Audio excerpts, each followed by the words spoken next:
رحمن يا رحمن ساعدني يا رحمن اشرح صدري قرآن املأ قلبي قرآن رحمن يا رحمن ساعدني يا رحمن اشرح صدري قرآن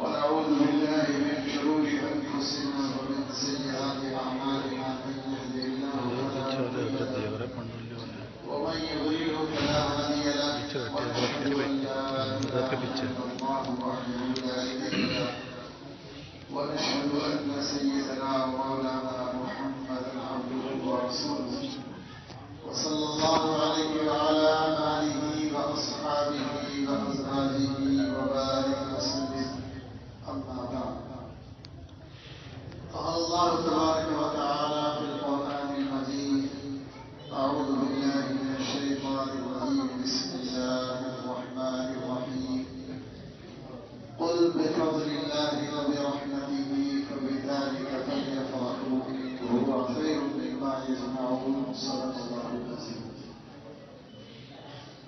آج کی اس پرسکونہ تقریب کے صدر محترم حضرات علماء کرام، معزز مہمان اور حاضرین مجلس، بہت دیر سے آپ حضرات آج کے اس جلسے کے اس پروگرام کی کارروائی کو دیکھ رہے ہیں. بہت اچھی نظمیں، نعتیں، تلاوت، اچھی تقریریں، علماء کے بیانات سے آپ محظوظ ہو رہے ہیں. اللہ تعالیٰ آپ حضرات کے بیٹھنے کو آنے کو اپنی بارگاہ میں قبول فرمائے. مجھے یہ بتایا گیا ہے کہ کچھ بچے حافظ قرآن ہوئے اور اس خوشی میں یہ تقریر ہو رہی ہے کہ سب کو جمع کیا گیا ہے. بچوں کا حافظ قرآن ہونا یقیناً یہ اللہ تعالیٰ کی بہت بڑی نعمت ہے، اس کا احسان ہے. یہ ایسی دولت ہے کہ آپ اسے بازار سے نہیں خرید سکتے. ایسی دولت ہے کہ آپ اسے دعاؤں سے نہیں خرید سکتے. یہ ایسی دولت ہے، یہ کسی بڑے عالم، مفتی، قاضی، محتمم، ناظم، مفسر، محدث کی جاگیر نہیں کہ اپنی مرضی سے کسی کو حافظ بنا دے. اپنی آنکھوں سے یہ تماشے نظر آتے ہیں کہ بڑے بڑے حافظ ہیں، قاری ہیں، عالم ہیں، مفسر قرآن ہیں، محدث عظیم ہیں، اور بچے حافظ قرآن نہیں ہو سکتے. اللہ کا انعام ہے کہ اللہ تعالیٰ جسے قبول کر اور یہ دولت جسے مل جائے. میں نے کسی پس منظر میں ایک آیت پڑھی، بس اس کا مطلب ہمیں تھوڑا سا سمجھنا ہے. اللہ تعالیٰ فرماتے ہیں قل بفضل اللہ وبرحمتہ فبذلک فلیفرحوا. اللہ فرماتے ہیں کہ یہ قرآن اللہ کا فضل ہے، اس کی رحمت ہے، اور اس رحمت اور فضل کے ملنے پر اللہ فرماتے ہیں آپ کو خوشی منانا چاہیے اور خوشی کا اظہار کرنا چاہیے اور آپ کو خوش ہونا چاہیے. کیسی خوشی منانی چاہیے؟ عربی کا جملہ ہے فلیفرحوا، امر کا صیغہ کہلاتا ہے عربی زبان کے اعتبار سے. یہ فرح سے بنا ہے جس کے معنی خوشی کہتے ہیں. ایسی خوشی فرح کہلاتی ہے کہ آدمی کی طبیعت میں اطمینان ہو، دل کی گہرائی سے وہ اتنا خوش ہو کہ اس کی چال بدل جائے، اس کا بات کرنے کا ڈھنگ بدل جائے، اس کے لینے دینے کا، آنے جانے کا، رات دن کا نظام اور مزاج ہی خوشی کے معنی بدل جائے. مثال کے طور پر کسی کا بیٹا SSP ہو جائے، DM بن جائے، تھانے دار بن جائے، جج بن جائے، گورنر بن جائے، ماں باپ کے دل سے پوچھو کہ ان کی خوشی کا ٹھکانا نہیں ہوتا. اس خوشی کو آپ وزن میں، ترازو میں توڑ نہیں سکتے، اس کا اندازہ نہیں لگا سکتے آپ کتنی خوشی ہوگی. یہاں تک کہ کسی آدمی کے بیٹے کی بیٹی نوکری لگ جائے تو خوشی کے مارے ماں باپ کو رات کو نیند نہیں آتی، بات کرنے کا ڈھنگ بھی بدل جاتا ہے، رشتوں میں بڑی بڑی ڈیمانڈ بڑھ جاتی ہے کہ صاحب میرا بیٹا تو فیملی ڈاکٹر ڈی ایم ہے، ڈاکٹر ہے، تو میں کیوں ہلکے پھلکے پر ہاتھ رکھوں گا؟ اس کی چال بدل جاتی ہے، اسے کہتے ہیں فرح۔ قرآن کریم میں اللہ تعالیٰ نے ایک جگہ قارون کا ذکر کیا اور وہاں یہی لفظ استعمال فرمایا۔ اللہ نے فرمایا لا تفرح ان اللہ لا يحب الفرحین۔ اللہ فرماتے ہیں کہ لوگوں نے اس سے کہا کہ اے قارون اتنا خوشی میں اکڑا نہ کر، یہ اللہ تعالیٰ کو پسند نہیں۔ لا تفرح یہی فرح کا شبد ہے جس میں اللہ فرماتے ہیں لوگوں نے کہا قارون سے اتنا خوشی میں اکڑا نہ کر، یہ اللہ تعالیٰ کو اکڑنا پسند نہیں ہے، یہ خوشی پسند نہیں ہے۔ قارون کے بارے میں کتابوں میں لکھا ہے کہ قارون اپنے زمانے کا بڑا مالدار آدمی تھا، اتنے خزانے تھے اس کے پاس مال کے کہ اس کے خزانوں کی چابیاں اٹھانے کے لیے باقاعدہ ایک ٹیم کی ضرورت پڑتی ہے، چابیاں اٹھانا۔ اندازہ لگائیے کہ خزانے کتنے ہوں گے کہ چابیوں کے لیے باقاعدہ 10-20 لوگوں کی ضرورت پڑتی ہے۔ یہ قرآن کریم میں لکھا ہے۔ اس کا حال لکھا ہے کتابوں میں کہ وہ ریشم کا لباس پہنتا تھا، اس کے باڈی گارڈز بھی ریشم کا لباس پہنتے تھے۔ جب بازار سے وہ گزرتا تھا تو سینہ تان کا اکڑ کر چلتا تھا، خوشی کے مارے میرے پاس مال بہت ہے، سیکیورٹی بہت ہے اور ریشم کا لباس میں نے پہنا ہے۔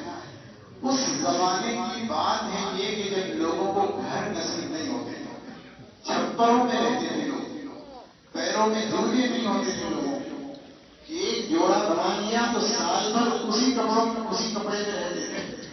اس غربت کے زمانے میں اس کے پاس اتنا مال تھا۔ قرآن کریم میں لکھا ہے کہ لوگ قارون کی چال کو دیکھتے تھے، بات کو دیکھتے تھے اور آہیں بھرتے تھے۔ یہ قرآن میں لکھا ہے یا لیت لنا مثل ما اوتی قارون انہ لذو حظ عظیم۔ لوگ یہ کہا کرتے تھے ہائے کاش ہمارے پاس بھی اتنا مال ہوتا ہے جتنا قارون کے پاس ہے، انہ لذو حظ عظیم، بڑی قسمت والا آدمی۔ لوگ ایسا کہتے تھے، لوگ کہتے تھے یا لیت لنا مثل ما اوتی قارون، ہائے کاش ہمارے پاس بھی اتنا مال ہوتا جیسا قارون کے پاس ہے، یہ تو بڑی قسمت والا آدمی۔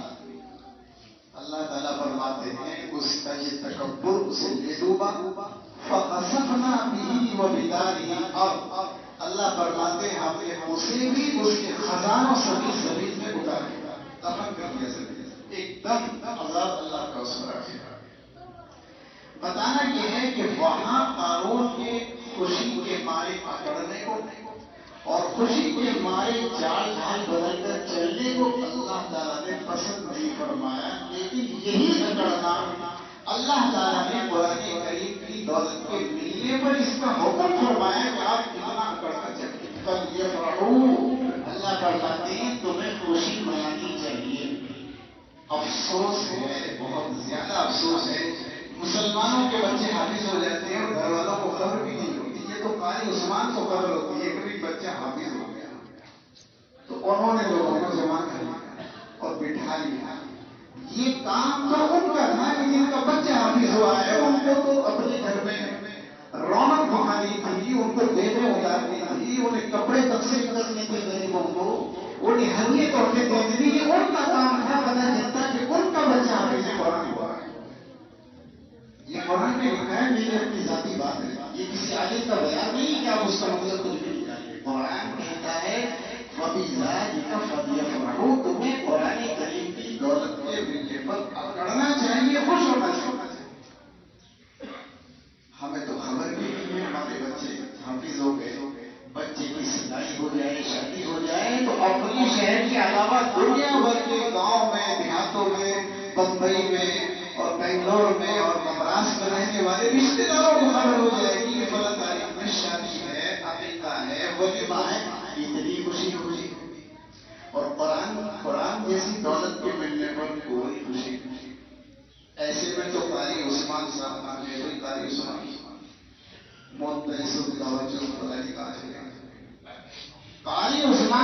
جیسے آدمی کی پیشانی چوم لینی چاہیے تھی، یہ تو ہاتھ جوڑ لینے چاہیے تھے، یہ بڑھیا سے جوڑا ہاتھ پہنوانا چاہیے تھا کہ تم نے ہمارے بچوں کو حافظ قرآن بنا دیا۔ اتنی بڑی دولت ہو گئی ہے، اتنی بڑی دولت ہو گئی ہے کہ آپ بازار سے خرید کر نہیں لا سکتے۔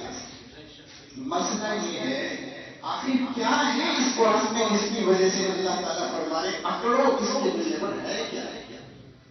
قرآن کریم میں ایسا کیا ہے کہ اللہ تعالیٰ فرما رہے ہیں اس دولت کے ملنے پر تمہیں پکڑنا چاہیے، خوش ہونا چاہیے؟ کیا ہے قرآن پر؟ بڑی مصیبت ہے کہ ہمیں قرآن کریم کا صحیح انٹروڈکشن نہیں ہو سکا، قرآن کریم کا صحیح تعارف آپ میں سے کسی کو بھی نہیں، کسی کو پتا نہیں۔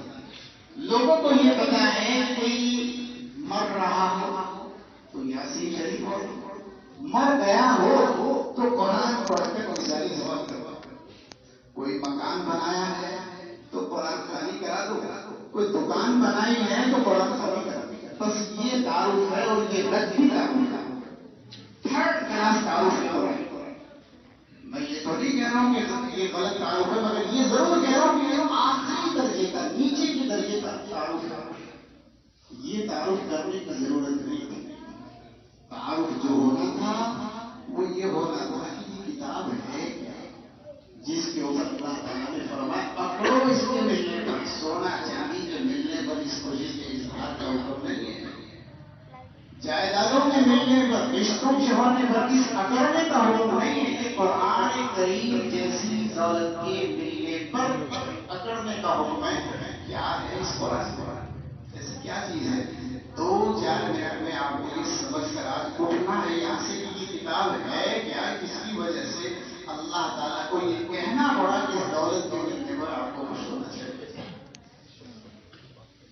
بات یہ ہے کہ کوئی انجینئر جب کوئی گاڑی ڈیزائن کرتا ہے، کوئی انجینئر جب کوئی گاڑی بناتا ہے، ڈیزائن کرتا ہے، تو انجینئر یہ طے کرتا ہے کہ اس گاڑی میں کون سا تیل چلنا ہے، اس گاڑی کو کس سسٹم سے چلنا ہے، پیٹرول ڈلے گا، ڈیزل ڈلے گا، گیس ڈلے گا، بیٹری سے چلے گی، بجلی سے چلے گی۔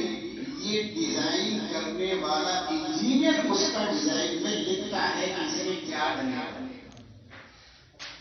گاڑی کا ڈیزائنر ہی یہ بھی بتاتا ہے کہ اس گاڑی کی سروس کتنے دنوں میں ہونی ہے، وہی بتاتا ہے کہ آپ اس گاڑی کو کتنی اسپیڈ سے چلا سکتے ہیں، وہی بتاتا ہے کہ اس گاڑی کو آپ زمین کے اوپر چلا سکتے ہیں یا سمندر کے اندر چلا سکتے ہیں یا اسے ہواؤں میں اڑا سکتے ہیں۔ یہ بھی انجینئر ہی ڈیسائڈ کرتا ہے کیونکہ وہ گاڑی بناتا ہے۔ اپنی گاڑی کے بارے میں انجینئر ہی خوب جانتا ہے کہ میری بنائی ہوئی گاڑی کیسے چلے گی، کیسے محفوظ رہے گی، کیسے مضبوط رہے گی۔ اس کی معلومات کے لیے اس کا ڈیزائنر گاڑی کے ساتھ ایک کیٹلاگ دیتا ہے۔ جتنے بھی لوگ گاڑیاں خریدتے ہیں اس کے ساتھ ایک کتاب ضرور ہے، اس میں یہ سارا پروگرام گاڑی سے تعلق رکھنے والا لکھا ہوتا ہے۔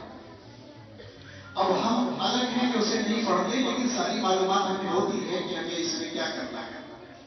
اب اگر کوئی اردو کا پٹھا یہ کہنے لگے کہ یہ ڈیزائنر مولا ہے، اس نے اس میں پیٹرول لکھ دیا، بھائی پیٹرول تو مودی جی کے زمانے میں بہت مہنگا ہو گیا، تیل ہی تو ڈلنا ہے، تو ہم تو سب سے بڑا کہ کیا ہو، تیل ہی تو ڈلنا ہے، پیٹرول ڈلوانے کی کیا ضرورت ہے، وہ بہت مہنگا ہے، ہم تو مٹی کا تیل ڈالتے ہیں، تیل ہی تو ڈلنا ہے۔ تو ذرا تیل ڈال کر دیکھو سرسوں کا اور مٹی کا، پھر آپ کو 1 گھنٹے چلے گی۔ آپ کو بتایا جائے کہ کیٹلاگ میں انجینئر نے لکھا ہے کہ 6 مہینے میں اس گاڑی کی سروس ہونی ہے۔ آپ کہنے لگے صاحب ہم تو سروس میں 5,000 روپے نہیں دیں گے، ہم تو پورا پیمنٹ دے چکے ہیں، ہماری گاڑی 30 لاکھ روپے کی ہے، اب ہم 1 روپے نہیں دیں گے۔ تو ٹھیک ہے آپ سروس نہ کرائیے، پھر دیکھ لیجیے گاڑی کے دن آپ کے ساتھ چلے جاتے ہیں۔ بات یہ ہے کہ انجینئر اپنی گاڑی کی کمی کو، کمزوری کو، طاقت کو، پاور کو سب کچھ جانتا ہے۔ اس نے اپنی گاڑی کو کامیابی کے لیے سارے رولز لکھ دیے ہیں کھانا ہے، ایسے رکھنا ہے، ایسے بھرنا ہے، ایسے سروس ہونی ہے، وغیرہ وغیرہ۔ بالکل اسی طرح اللہ ہمارا انجینئر ہے، ہمیں ڈیزائن کرنے والا اللہ ہے۔ قرآن کریم میں لکھا ہے خلقت بیدی ونفخت فیہ من روحی، میں نے آدم کو اپنے ہاتھوں سے بنایا، اپنی روح اس میں ڈالی۔ اللہ ہمارا ڈیزائنر ہے، اللہ ہمارا بنانے والا ہے۔ اللہ ہی ہمارے بارے میں جانتا ہے کہ انسانوں کا جو مزاج ہے، انسانوں کی جو طبیعت ہے، انسانوں کی جو خواہشیں ہیں، انسانوں کی پسند ناپسند جو بھی ہے، انسانوں کی خوشی اور جو غم ہے، ان چیزوں کو بیلنس کرنے کے لیے انسان کو کیا کرنا چاہیے؟ انسان کو آباد رہنا ہے تو اسے کیا کرنا چاہیے؟ اسے عزتیں چاہیے تو اسے کیا کرنا چاہیے؟ وہ پھنس جائے، تکلیف میں مبتلا ہو جائے تو اسے کیا کرنا چاہیے؟ اسے اپنے بچوں کی بہترین تربیت کر کے انہیں عزتوں کے لائق بنانا ہے تو اسے کیا کرنا چاہیے؟ اس کے ماں باپ جو بوڑھے ہو گئے ہیں، بڑے احسانات ہیں، ان کی دعائیں پانے کے لیے اسے کیا کرنا چاہیے؟ ساری کمزوریاں، بھلائیاں، بہترین باتیں اللہ ہی ہمارے بارے میں جانتا ہے، ہمیں تو یہی اچھا لگتا ہے کہ ہم کسی کو بھی گالی دے دیں، کسی کا گریبان پکڑ دیں، کسی کا سر توڑ دیں، کسی کا ٹانگ توڑ دیں، کسی کی بہو بیٹی کو چھیڑ دیں تو مزہ۔ ہمیں تو یہ پتا ہے، ہمیں یہ پتا ہے کہ شراب پی لو، مست ہو کر سو جاؤ، رات آرام سے گزرے گی، ٹینشن کی ضرورت نہیں۔ ہمیں تو یہ پتا ہے، ہمیں تو یہ پتا ہے کہ سود کا پیسہ جتنا لے سکتے ہو لے لو، اور رشوت جتنی کما سکتے ہو کما لو، پیسہ جمع ہو جائے گا۔ ہمیں تو یہ پتا ہے، اللہ ہی خوب جانتا ہے کہ جو پتا ہے وہ آپ کو برباد کرنے والا ہے یا آپ کو آباد کرنے والا ہے، یہ اسے پتا ہے جو ہمارا ڈیزائنر ہے۔ اس نے وہ سارا پروگرام، ساری باتیں اس کتاب میں لکھ دی، جس کا نام ہے قرآن کریم۔ اللہ تعالیٰ نے یہ کتاب اس لیے نہیں بھیجی تھی کہ لوگ مریں گے تو ان کو وہی ساری سوال کرنا، اس لیے نہیں آئی تھی، یہ مقصد نہیں یہ کتاب کیا ہے۔ اللہ تعالیٰ نے اس قرآن کو، اس کتاب کو اس لیے نہیں بھیجا تھا کہ آپ مکان بنائیں گے تو قرآن خانی کروا دینا، اس کام سے یہ نہیں آئی تھی کتاب۔ اگر کوئی مفتی کہہ دے تو مجھے ملوانا اس مفتی سے، کوئی مولوی کہہ دے تو مجھے ملوانا اس مولوی سے کہ آپ نے کوئی بہت بڑا شو روم کھولا ہے تو قرآن خانی کرا لو۔ یہ کہاں لکھا ہے؟ اس کتاب میں لکھا ہے؟ پتا نہیں، بس تعارف نہیں ہو گیا لوگوں کے سامنے، اس کام کے لیے تو کتاب نہیں ہے۔ کتاب تو اللہ نے، وہ ہمارا ڈیزائن ہے، یہ کیٹلاگ ہمارے ساتھ بھیجی کہ اسے پڑھنا، اسے سمجھنا اور اس کے حساب سے زندگی کو چلانا۔ چلاؤ گے وہ آباد رہو گے، ورنہ تو برباد ہونے سے کوئی نہیں ہو سکتا۔ اس وقت پوری دنیا میں جتنا فساد ہے، جتنا اختلاف ہے، جتنا انتشار ہے، جتنے جھگڑے ہیں، لڑائیاں ہیں، وہ سارے اس وجہ سے ہے کہ اللہ نے جو پروگرام بھیجا تھا، ہم نے اس پروگرام کو سمجھا نہیں، اس کے مطابق زندگی گزاری۔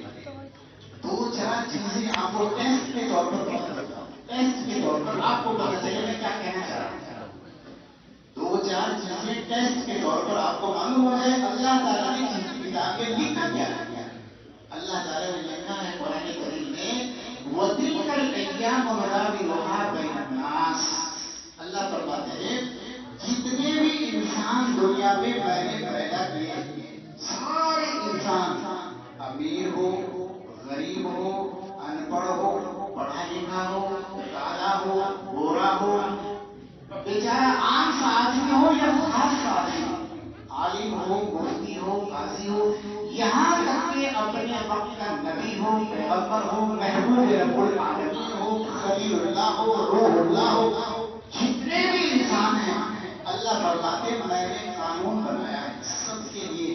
یہ کتاب میں لکھا ہے، وہ انجینئر ہے ہمارا، اس نے لکھا ہے وَتِلْكَ الْأَيَّامُ نُدَاوِلُهَا بَيْنَ النَّاسِ۔ جتنے انسان میں نے پیدا کیے ہیں سب کو حالات میں جھنجھوڑا جائے گا، سب کو حالات میں جھنجھوڑا جائے گا۔ کوئی آدمی ایسا پیدا نہیں ہوگا جو اپنی زندگی میں حالات کو برداشت نہیں کرے، ایسا نہیں پیدا ہوگا، چاہے اپنے وقت کا نبی اور پیغمبر بھی کیوں نہیں۔ قرآن کریم میں اللہ فرماتے ہیں، یہ میری بات نہیں، یہ قرآن میں لکھا ہے وزلزلوا زلزالا شديدا حتى يقول الرسول والذين آمنوا معه متى نصر الله. اللہ فرماتے ہیں کہ تم سے پہلے لوگ تھے ان کی زندگیوں میں زلزلے آ گئے یہاں تک کہ رسول اور ایمان والے بھی کہنے لگے اللہ تیری مدد کرو ہے. رسول بھی کہنے لگے حتیٰ یقول الرسول والذین آمنوا معه متى نصر اللہ. رسول بھی کہنے لگا ایمان والے بھی کہنے لگے اللہ تیری مدد کرو ہے. ہمیں یقین ہے اس بات کا ایمان ہے ہمارا رسول سے زیادہ دل و دماغ کے اعتبار سے جسم کے اعتبار سے کوئی مضبوط نہیں ہوتا. رسول سے زیادہ اللہ کی ذات پر کسی کو بھروسہ نہیں ہے. رسول سے زیادہ اللہ کی مدد کسی کے ساتھ نہیں ہوتی. رسول اللہ سے مناجات کرتا ہے اللہ سے باتیں کرتا ہے. رسول پوری امت کی رہبری رہنمائی کے لیے بھیجا جاتا ہے تو ساری دنیا کا درد اور غم اس کے دل میں ہوتا ہے. برداشت اس کے اندر بہت زیادہ ہوتی ہے قوت برداشت بہت زیادہ ہوتی ہے. رسول پریشان ہو گیا بیچارہ جس کا تعلق اللہ سے ہے جس کے پاس فرشتے آتے ہیں جسے پتا ہے کہ میرا کچھ نہیں بگڑے گا جب تک اللہ نہیں چاہے گا. بڑے بڑے معجزے اس کے پاس ہوتے ہیں اور وہ بھی کیا ہے متى نصر اللہ اے اللہ تیری مدد کرو ہے. اللہ تعالیٰ فرماتے ہیں کہ اب تمہارا علم جواب دے گیا تمہارا تجربہ جواب دے گیا تمہارے پیسے جواب دیں گے تمہاری طاقت جواب دے گی تمہاری صحت جواب دے گی تمہارا کام نہیں چل رہا تم فیل ہو. الا ان نصر اللہ قریب. اب آئے گی میں یہ کہنا چاہتا ہوں یہ ہے قانون الہی جو قرآن میں لکھا ہے کتاب میں لکھا ہے. اب ہم اپنے بچوں کو جب پالتے ہیں صاحب کوئی بچے کو ٹچ کر دے نا تو اس کی جان لے لیں گے. بچے کو چھیڑ کیسے دیا بچے کو چوٹ لگ گئی تو ساری رات ماں بھی ہو رہی ہے باپ بھی رو رہے. ایکسیڈنٹ ہو گیا تو پورا پریوار ہو گیا. کیوں رو گئی بھائی یہ تو ہونا تھا. آپ سڑک سے جا رہے ہیں تو ایکسیڈنٹ تو ہو سکتا ہے نا. گھر پہ بیٹھو گے تو کیوں ایکسیڈنٹ ہوگا. آپ کسی کے ساتھ رہو گے تو جھگڑا تو ہو سکتا ہے نا.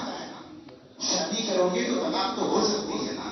حالات کا آنا تو ہر بندے کی زندگی میں ضروری ہے. تیار رہو حالات جھیلنے کے لیے تیار رہو. کوئی بندہ نہیں بچے سب کو جھیلنا ہے. ہمارے نبی حضرت محمد مصطفیٰ صلی اللہ علیہ وسلم امام الانبیاء سید الانبیاء خاتم النبیین محبوب رب العالمین اتنے بڑے آدمی لیکن جناب حالات اتنے خراب ہوئے کتابوں میں لکھا ہے رات کو چھپ کر بھاگنا پڑا مکے سے اور جا کر ایک پہاڑ میں چھپ گئے جس کا نام بارش اور ہے. جان بچا کر وہاں چھپے چپ چاپ بیٹھے رہے حالانکہ لوگ تلاش کرنے آ رہے تھے. اس طرح سے بیچارے مدینے پہنچے. یہ نبی کا حال ہے. محبوب رب العالمین ہے سید الانبیاء ہے خاتم النبی ہے. ان حالات سے گزرنا پڑا کہ جان بچانے کے لیے غار میں چھپے جاتے. لا تحزن ان اللہ معنا. فکر نہ کرو اللہ ہمارے ساتھ. بتانا یہ ہے کہ حالات تو آنے. اب جب حالات آ جاتے ہیں تو لوگ کیا کہتے ہیں صاحب کاروبار بند ہو گیا. کسی نے کاروبار بند کر دیا. کسی تعویذ والے کو ڈھونڈو کسی جادو والے کو ڈھونڈو. اللہ تعالیٰ فرماتے ہیں اگر حالات آ جائیں آپ کو تعویذوں والوں کی مدد کی ضرورت نہیں. آپ کو جادوگروں کی مدد کی ضرورت نہیں. آپ کو کسی طاقتور کی مدد کی ضرورت نہیں. آپ کو کیا کرنا ہے اللہ فرماتے ہیں اگر تمہیں میری مدد چاہیے جو میں کہہ رہا ہوں وہ کرو. اللہ فرماتے ہیں اگر میری مدد چاہیے تو یہ مسئلہ بھی اللہ تعالیٰ نے حل کیا اور قرآن میں لکھا ہے. اللہ فرماتے ہیں یا ایھا الذین آمنوا استعینوا بالصبر والصلاۃ. اللہ فرماتے ہیں کہ میری مدد چاہیے تو پابندی سے نماز پڑھو اور صبر کرو. پابندی سے نماز پڑھو اور صبر کرو. صبر کرو گے اور نماز پڑھو گے میری مدد آپ کے ساتھ آ جائے گی. ان اللہ مع الصابرین. صبر کرنے والوں کے ساتھ کھڑا ہے اللہ فرماتے ہیں. صبر کرنے والوں کے ساتھ اللہ کھڑا ہے. یہ مسئلہ بھی اللہ نے حل کیا. اب اگر یہ مسئلہ مسلمان کتاب میں پڑھ لیں قرآن میں پڑھ لیں تو کسی وظیفے والے کے پیچھے بھاگنے کی ضرورت نہیں ہے. آپ کو کسی تعویذ والے کی ضرورت نہیں کسی جادوگر کی ضرورت نہیں کیونکہ اللہ نے اس مسئلے کو حل کر دیا قرآن میں. اور اس نے فرمایا یا ایھا الذین آمنوا استعینوا الصبر والصلاة. اگر ایمان ہے قرآن پر تو کاہے کو بھٹک رہے ہو بھائی؟ مسجد کی طرف رخ کرو، نماز پڑھو، صبر کرو، برداشت کرو، حالات بدل جائے. ان اللہ مع الصابرین، اللہ تعالیٰ صبر کرنے والوں کے ساتھ. اسے کہتے ہیں صبر. کیا ہوتا ہے صبر؟ وہ تو لمبی باتیں سنانے کے لائق نہیں، اس کا موقع نہیں. یہ ایک ٹیسٹ کے طور پر آپ کو میں نے کچھ سنا، ایک آدھ اور سنا اس ٹیسٹ کے طور پر. اللہ تعالیٰ فرماتے ہیں قرآن کریم میں وَلَا تَتَمَنَّوْا مَا فَضَّلَ اللَّهُ بِهِ بَعْضَكُمْ عَلَىٰ بَعْضٍ. بہت بڑا مسئلہ اللہ نے حل کر دیا. اللہ فرماتے ہیں میں نے جتنے انسان پیدا کیے ہیں سب کو اوپر پیچھے بنایا ہے. کوئی بہت عزت والا ہے، کوئی تھوڑی عزت والا ہے، کوئی بے عزت والا ہے، کوئی پریشان ہے، کوئی خوشحال ہے، سب طرح کے لوگ ہیں. اللہ فرماتے ہیں یہ میں نے طے کیا ہے، آپ کسی ٹینشن میں نہ پڑے. وَلَا تَتَمَنَّوْا، تمنا نہیں کرنا. وَلَا تَتَمَنَّوْا مَا فَضَّلَ اللَّهُ بِهِ بَعْضَكُمْ عَلَىٰ بَعْضٍ. جن چیزوں میں میں نے، میری بات دھیان سے سن لیجیے میں کیا کہہ رہا ہوں، جن چیزوں میں میں نے آپ لوگوں کو ایک دوسرے پر فضیلت دی ہے وہ ٹینشن آپ نہیں لیتے. کیا مسئلہ ہے؟ کسی آدمی کو اللہ نے کالا بنایا، کسی کو گورا بنایا، کسی کو ناٹا بنایا، کسی کو لمبا بنایا، کسی کو موٹا بنایا، کسی کو پتلا بنایا. کوئی صحت مند ہے، کوئی تندرست ہے، کوئی بیمار ہے، کوئی بیچارہ غریب ہے، کوئی بیچارہ مالدار ہے، کوئی بیچارہ کسی گاؤں میں پیدا ہو گیا تو کسی شہر میں پیدا ہو گیا، کوئی کسی ملک میں پیدا ہو گیا اور کسی ملک میں پیدا ہو گیا. یہ سارے مسئلے اللہ کے ہیں، ہمارے مسئلے نہیں. ہم نے ان مسئلوں کو اپنے اوپر سوار کر لیا، اس لیے ذلیل ہو رہے ہیں، پریشان ہو رہے ہیں. ہم نے ان مسئلوں کو اپنے میری بات 3 کروڑ روپے یہ دھیان سے سن لیجیے تو انشاءاللہ زندگی میں کبھی آپ پریشان نہیں ہوں گے. آج سن کر اٹھو، آپ کو کسی نے بات کہیں سمجھائے گی تو میں کہہ رہا ہوں سمجھائے گی کہ مجھے پکا بتا. مولانا خان صاحب کہاں گئے بھائی؟ آگے آئے یہاں تشریف، یہاں تشریف لائی. اتنے بڑے آدمی پیچھے بیٹھے گی تو پھر ہم کہاں بیٹھے؟ یہاں تشریف لائی. بات یہ ہے، میں کیا کہہ رہا ہوں، میری بات پلے باندھ کر جائیے. بڑوں کی غلط فہمیاں دور ہو جائیں گی، بڑوں کی غلط فہمیاں دور ہو جائیں گی. میری بات دھیان سے سنیے میں کیا کہہ رہا ہوں. اللہ فرماتے ہیں وَلَا تَتَمَنَّوْا مَا فَضَّلَ اللَّهُ بِهِ بَعْضَكُمْ عَلَىٰ بَعْضٍ.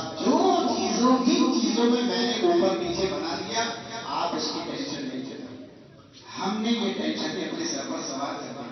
مثال کے طور پر صاحب میں اس برادری میں کیوں پیدا ہو گیا، یہ تیلی کیوں ہے، یہ جرحیا کیوں ہے، یہ نائی کیوں ہے، یہ قصائی کیوں ہے، یہ دھوبی کیوں ہے، ہم یہ ٹینشن ہی سر پر لیے بیٹھے. ارے بھائی اللہ تعالیٰ نے آپ کو پیدا کیا کہ آپ کو تیلیوں میں پیدا ہوگا تو اب اللہ سے لاٹھی لے کے کر دو. کاہے کو پریشان ہو رہے میں تیلی ہوں، کیوں پریشان ہو رہے کہ میں نائی ہوں، میں قصائی ہوں، میں دھوبی ہوں. یہ ٹینشن ہی سر پر لے کر بیٹھ گئے. اللہ کا نظام ہے کہ وہ جہاں چاہے گا آپ کو پیدا کرے. اگر آپ کو اعتراض ہے کہ اللہ نے آپ کو تیلیوں میں، دھوبیوں میں، نائیوں میں، قصائیوں میں کیوں پیدا کر دیا تو آپ اپنے ایمان کی تصدیق کر لو، آپ مسلمان نہیں ہیں. اللہ کے فیصلوں پر راضی ہونا ایمان والے کی شرط ہے. اللہ کے فیصلوں پر راضی ہونا ایمان والے کی شرط اول ہے. جو فیصلہ اللہ کا آپ کو منظور ہونا چاہیے. ہم تو شرم کی وجہ سے اپنے باپ کا نام بھی نہیں بتاتے کسی کو کہ صاحب میرا باپ انپڑھ سا ہے، کالا سا ہے، چھوٹا سا ہے، تو بتاتے نہیں چھپاتے. کیوں؟ اللہ تعالیٰ نے طے کر دیا یہی تمہارا باپ ہے، یہی تمہاری ماں ہے، یہی تمہارا خاندان ہے، یہی تمہارا گاؤں ہے، یہی محلہ ہے. اللہ نے طے کر دیا یہی برادری ہے، یہی خاندان ہے. اس پر آپ بات نہیں کریں گے، اس پر آپ بات نہیں کریں گے. آپ کا میٹر نہیں، آپ کا میٹر تو یہ ہے کہ ہم نے یہ کہا